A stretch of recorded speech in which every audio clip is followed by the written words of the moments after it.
Señor. Miqueas capítulo 6 versículo 8 dice la palabra del Señor en el nombre poderoso de Jesús. Oh hombre, Él te ha declarado lo que es bueno. ¿Y qué pide Jehová de ti? Solamente hacer justicia y amar misericordia y humillarte ante Dios. ¿Qué pide Dios de nosotros? El pequeño tema que vamos a compartir en esta hora de la noche. ¿Qué pide Dios de nosotros? Ya en este hermoso texto que hemos leído nos está diciendo qué pide Dios de nosotros. Según el libro de Miqueas, pues es un libro muy especial, muy maravilloso. ¿Y quién era Miqueas? Hermanos, era un hombre rústico, por decirlo así en nuestro sentido humano como salvadoreños. Era un hombre rústico nacido en Moreset, frontera con los filisteos. Era un profeta de la gente común y la gente campesina. Él pues era un hombre que dirigió su ministerio hacia la aplicación personal del evangelio y la moralidad social de esos tiempos. Hermanos, su ministerio era contemporáneo al de Isaías y el profeta Osea. La mayoría de sus profecías estaban dirigidas a Judá. Hermano, fue un hombre escogido por Dios y llamado al servicio completamente de Dios. Su nombre, hermanos, significa ¿quién es como Jehová?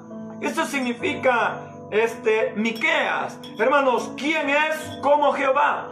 Hermanos, este profeta pues se caracterizó por hablar, hermanos, completamente y desarrollar su ministerio en los años 687 al 739 antes de Cristo. Fueron 52 años, hermanos, en este periodo que él ministró. Miqueas fue un profeta sin temor, sin miedo a nada, hermanos, aunque su propia vida corría peligro, corría riesgo, hermano. Él no callaba lo que era la palabra de Dios. Y como les digo, pues su ministerio se enfocó a la gente campesina, a la gente más humilde, hermanos, pero siempre declarando en los ámbitos sociales y religiosos que había en el tiempo, hermanos, de Judá. Hermanos, entonces habló él, hermanos, Miqueas habló lo que Dios completamente le ordenaba.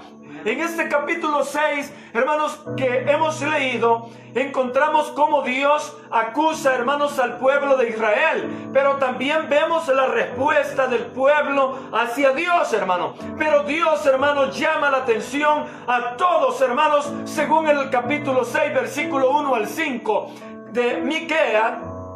Hermanos, él en el versículo 1 refiere una palabra que es específica y contemporánea y dice oíd, oíd. Esa palabra oíd le está haciendo que resuene los oídos a las personas, a que recapaciten, a que entiendan, a que recuerden los momentos que Dios había tenido misericordia sobre ellos. Quizás en el tiempo que estamos viviendo ahora en día, también Dios puede decir: oh pueblo, oh nación, oh salvadoreño, oh hermano, oíd, ved, escuchad, contemplad lo que está sucediendo en nuestro país y en el mundo entero. Hermano, Dios está dando advertencia, le está hablando al pueblo de Dios a que escuchemos, a que pongamos atención a lo que a nuestro alrededor está pasando. Y él decía, oíd. Les recuerda cómo había sido él con ellos en su fidelidad, en su protección, y empieza a recordarles, hermanos, cuando eran esclavos allá en Egipto. Quizás el pueblo de Israel había olvidado cómo habían estado en Egipto, hermanos, allá siendo esclavos, gobernados, hermanos, y viéndolos allí como unos esclavos y unos capataces a la par de ellos cuando las cosas no las hacían bien. Quizás, hermano, en el tiempo de que ellos estaban de esclavos, usted puede ver las historias, hermanos, que los mantenían de sol a sol, hermanos, trabajando. Allí sí, y allí estaban a la par los caporales, a los que se les llamaba capataces, y medio se enderezaban. Allí estaban golpeándolos, hermanos, torturándolos, hermanos, a que hicieran las cosas completamente. Hermanos, vivían una vida esclavizada, una vida de sufrimiento, y viene Dios y empieza a recordarle cuando cuando eran esclavos de Egipto y cómo los había guiado por medio de grandes hombres como Moisés, Aarón y María, cómo los había sacado por el desierto, que se acordaran, hermanos, que ya en el desierto les había proveído agua, hermanos, cuando tenían sed, cómo Dios los había llevado a la tierra prometida, que fluye leche y miel, hermanos, donde Dios se le había provisto todo y poder ser independiente de una esclavitud de Egipto. Empieza Dios a mencionarles estas palabras, hermanos, cómo Dios los había guiado por el desierto, cómo habían pasado en seco aquel mar, hermanos, donde era imposible, donde creían que iban a morir, donde creían que iban a ser alcanzados por el enemigo.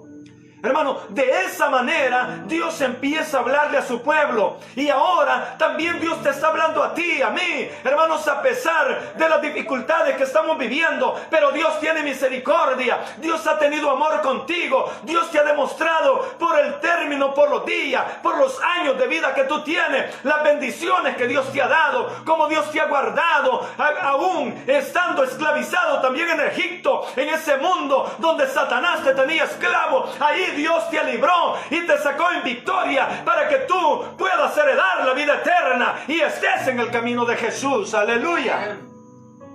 Entonces, hermanos, es la forma como Dios habla, hermano, a su pueblo. Pero también el pueblo de Israel, ya en el versículo 6 al 7, responde también esas palabras. Israel teniendo una aparente sinceridad ante Dios, y ya al no poder, hermanos, efectuar o rutuar su forma específica para ellos, hermanos, y poder escuchar la voz de Dios, responde de una pregunta que ya no tenía sentido. Hermanos, ¿con qué me presentaré yo ante Jehová? Si Dios pide de nosotros algo, Dios está pidiendo algo de nosotros, pero el pueblo, cuando Dios le recalca aquella y empieza a decirle que Él había sido fiel con ellos, que les había dado protección, cómo los había sacado de Egipto, el pueblo también responde las palabras y dice: ¿con qué me presentaré ante Dios? Según los versículos que encontramos aquí en el versículo 6, y dice: ¿con qué me presentaré ante Jehová y adoraré al Dios Altísimo? ¿Me presentaré ante Él con holocausto, con becerros de un año? O sea, hermanos, que ellos esperaban presentarse ante el gran Dios de los cielos con un becerro, presentarse, hermanos, de esa manera de los ritos antiguos. Muchas personas ahora se quieren presentar ante Dios creyendo que con las obras van a alcanzar eso, van a alcanzar la salvación o la misericordia de Dios, que con eso van a obtener algo especial en su vida. Déjeme decirle que las obras son una respuesta de fe. Si no hay una fe contrita y humillada ante el Dios de los cielos, de nada sirven las obras. Las obras vienen siendo como un trapo de inmundicia que no vale nada ante el Dios de los cielos. Necesitamos que nuestra fe esté fundamentada en nuestro Dios, y por medio de la fe se pueda ver las evidencias que tú estás haciendo, porque las obras que se hacen se reflejan por la fe que tenemos en el Dios de los cielos. Amén. Hermano, entonces el pueblo empieza a expresarse de esa manera. Pero nosotros ahora tampoco no nos vamos a presentar con un macho cabrillo de un año. No nos vamos a presentar con un palomino, como lo hacían también ellos, porque ellos sacrificaban los becerros, sacrificios millares de carneros, hermanos, como lo dice el versículo 7. Y en algunas ocasiones también sacrificaban a sus propios hijos para salvarse ellos mismos. Ahora no necesita sacrificar a nadie. Ahora vino uno a sacrificar su vida y colgado allá en la cruz del Calvario, que se llama Jesús de Nazaret. Y ahora nosotros tenemos entrada libre sin necesidad de un sacrificio humano, porque Él lo pagó todo en la cruz del Calvario. Aleluya. Entonces, ¿qué demanda Jehová sobre nosotros?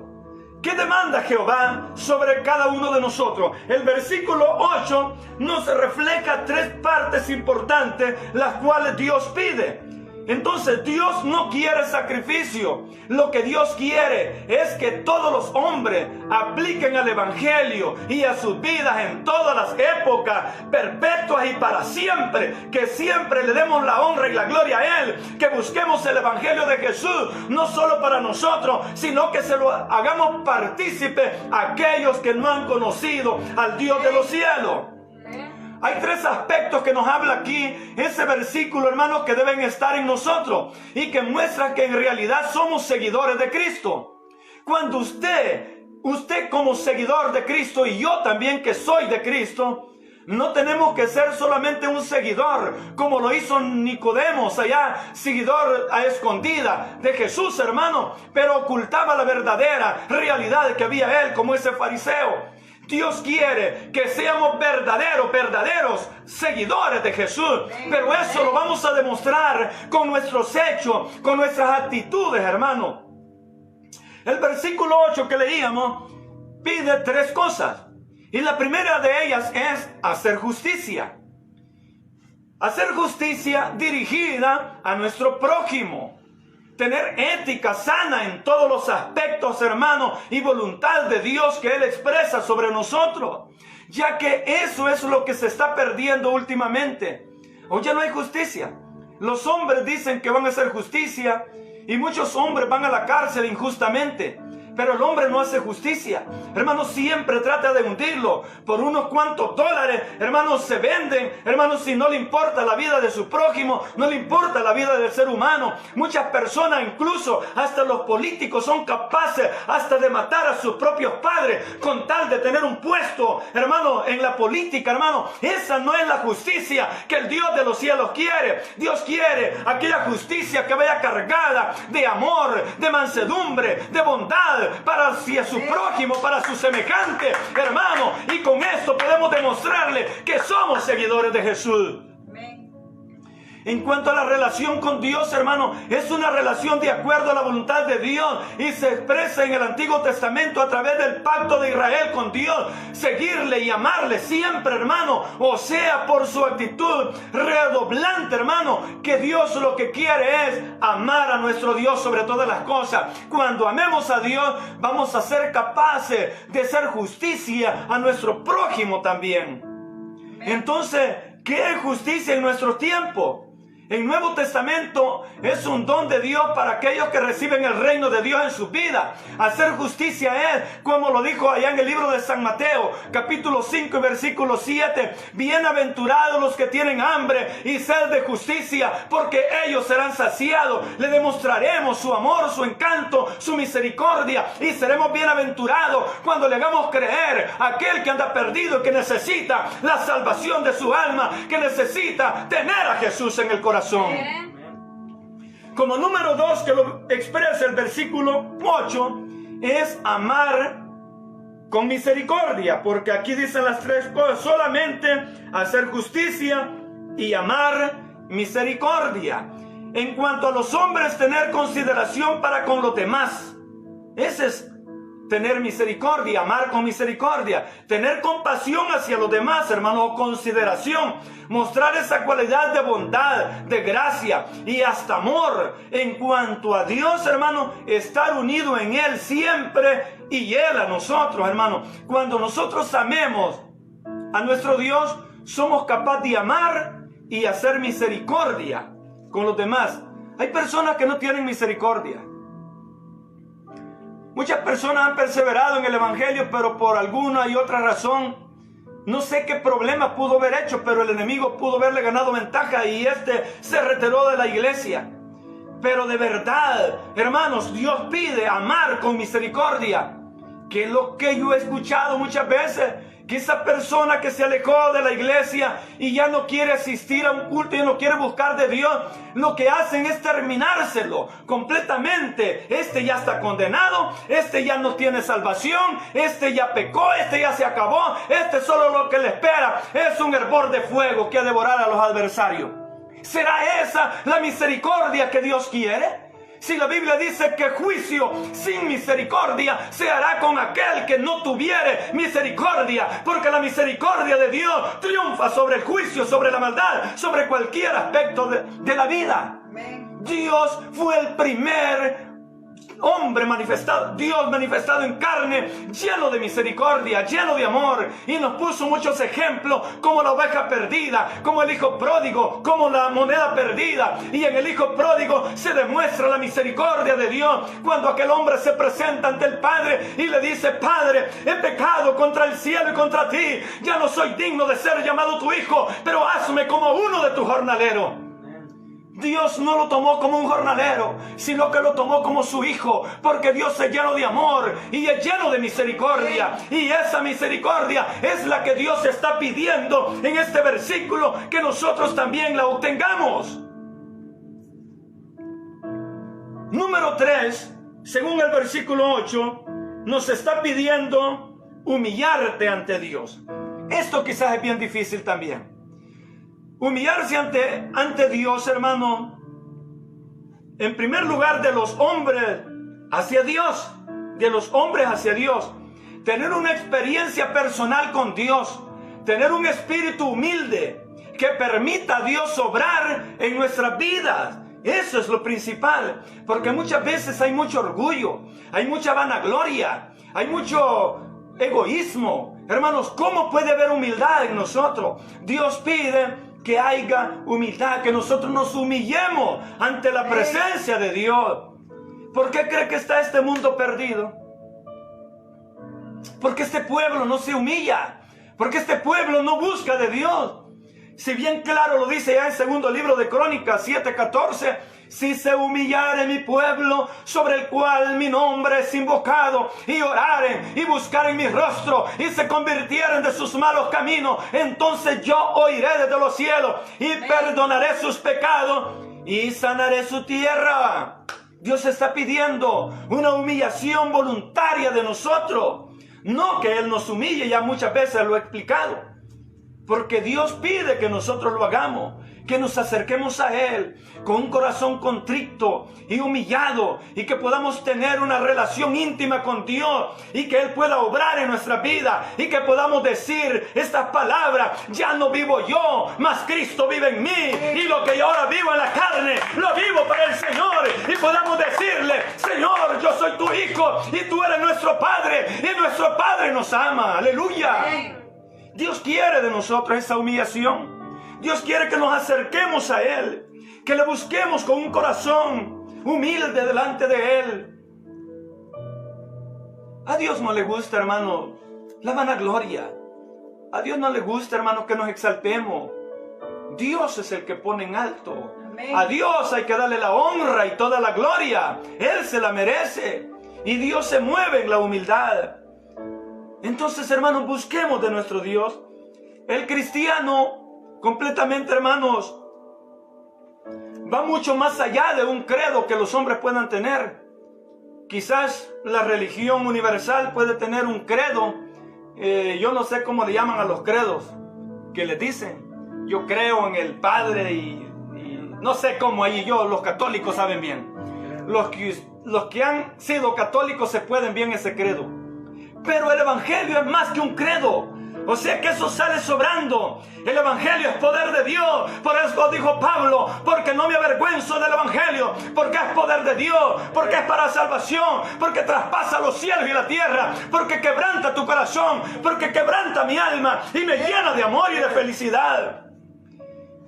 Hermanos, humillarnos delante de Dios es mostrar a los hombres la obra de Jesucristo en nuestra vida. En estas tres demandas, hermanos, se sienta o se centra todo el testimonio de un verdadero cristiano que adora y bendice al Señor.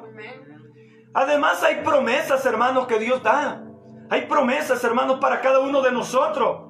Y una de las promesas, hermanos, de hacer justicia, como dice ya en el libro de Romanos 3:23, por cuanto todos pecaron y están destituidos de la gloria de Dios. Podemos entender ese texto nosotros.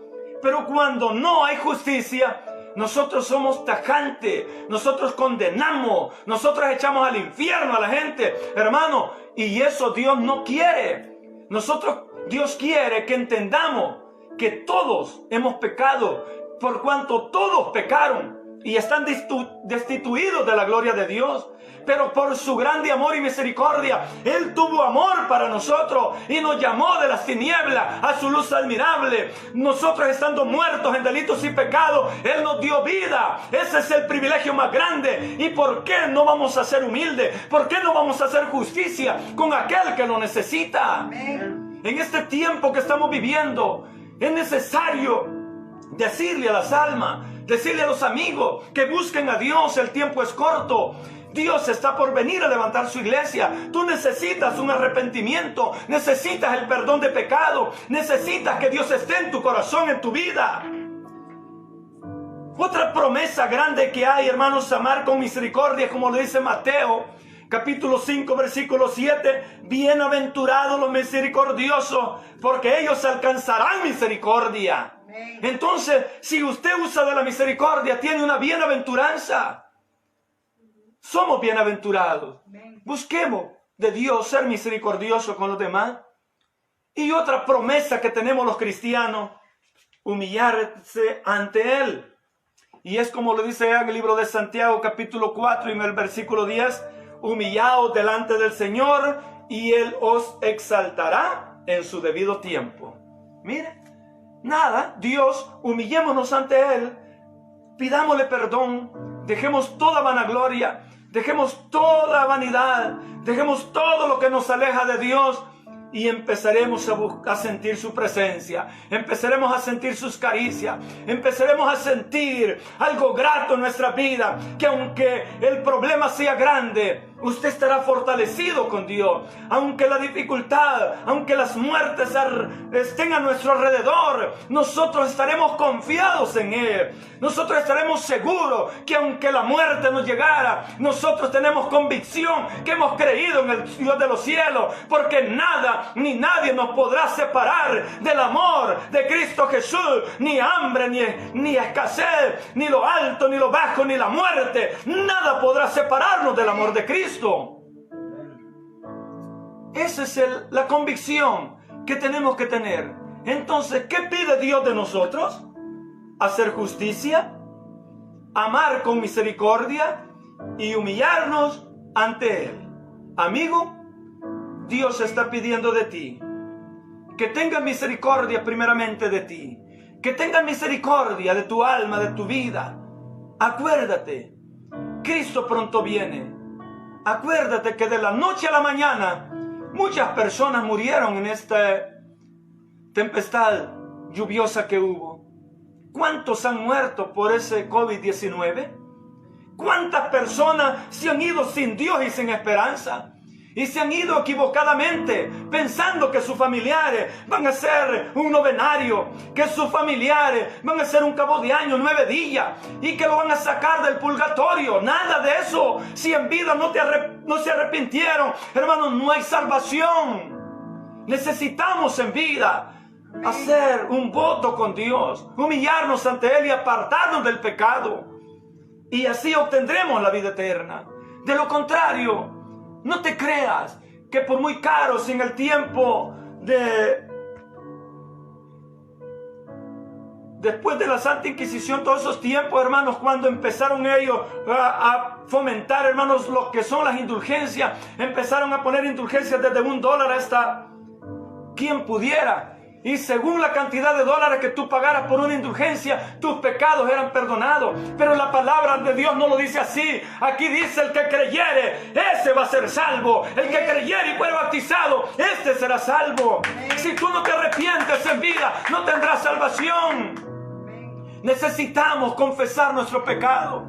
La Biblia dice que si confesares con tu boca que Jesús es el Señor y creyeres en tu corazón que Dios se le levantó de los muertos, serás salvo. Porque con el corazón se cree para justicia, pero con la boca se confiesa para salvación. Necesitamos creer que Jesús murió en la cruz del Calvario, que fue sepultado, y creer que al tercer día Él resucitó de los muertos, pero creerle de todo corazón. Porque será que todo aquel que invocare el nombre del Señor será salvo. Necesitamos la gracia y el perdón de Dios, ya que la salvación ahora es por gracia, es por su misericordia de Dios. Necesitamos de nuestro Dios. Así de que, hermano, hemos llegado hasta este momento con la palabra del Señor. Vamos a venir en un momento de oración.